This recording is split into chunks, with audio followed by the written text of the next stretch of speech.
प्रातः स्मरणीय गुरुदेव एवं मंचासीन मुनि महाराज के चरणों में कोट सा नमोस्तु। गुरुदेव, विगत दिनों में आपके अथक प्रयास, आपकी विराट सोच और आपके सानिध्य में विद्या प्रमाण गुरुकुलम के शिलान्यास के साथ ही एक अद्भुत इतिहास की रचना हुई है, जिसके साक्षी हम सभी भोपालवासी रहे हैं। गुरुदेव, हम लोग इस गुरुकुलम के निर्माण में हम सभी भोपालवासी श्रावकों की क्या भूमिका होना चाहिए और हम इसमें किस प्रकार से सहयोग कर सकते हैं? गुरुदेव, मार्गदर्शन दीजिए। बहुत अच्छी भावना आपने प्रकट की है। गुरुकुलम निश्चित रूप से आप लोगों के सौभाग्य का प्रतीक बन गया है और कल आपकी पहचान का आधार भी बनेगा। कई लोगों ने बढ़ चढ़ करके अपनी भागीदारी दी है। आप लोगों ने पूछा हम लोग क्या सहयोग दे सकते हैं।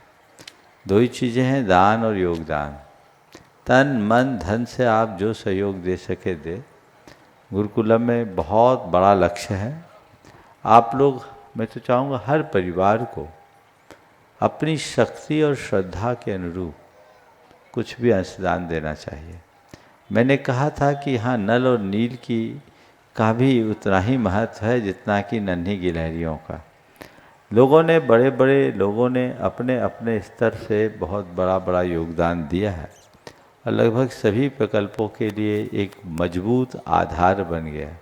लेकिन काम बड़ा है, आप लोग भी उसमें अपना योगदान दे सकते हैं और इस तरह की परंपरा बनी रहे तो एक नहीं अनेक प्रकल्प प्रकट हो सकते हैं। दूसरा काम, इसके लिए समाज में एक सकारात्मक वातावरण बनाना, इसकी प्रभावना को बढ़ाना, अन्य लोगों को इस तरह के कार्यों के लिए प्रेरित करना। क्योंकि मेरा मानना है हम अपने समाज को केवल एक गुरुकुल से नहीं संभाल सकते, हमें ऐसे सैकड़ों गुरुकुलों की ज़रूरत है और ये तभी संभव होगा जब लोग इसके लिए उत्साहित होंगे। कई लोग हैं जो इस तरह के कार्यों को बहुत उत्साहित होकर स्वीकारते हैं।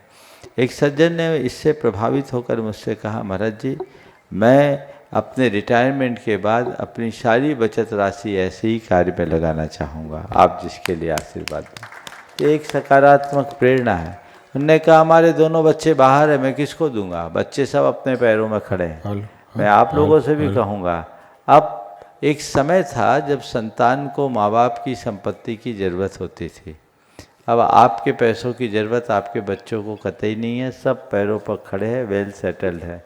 बस आपका मोह और ममत्व है जिसके कारण आप उनकी चिंता करते हैं और चौकीदार बन के रहते हैं।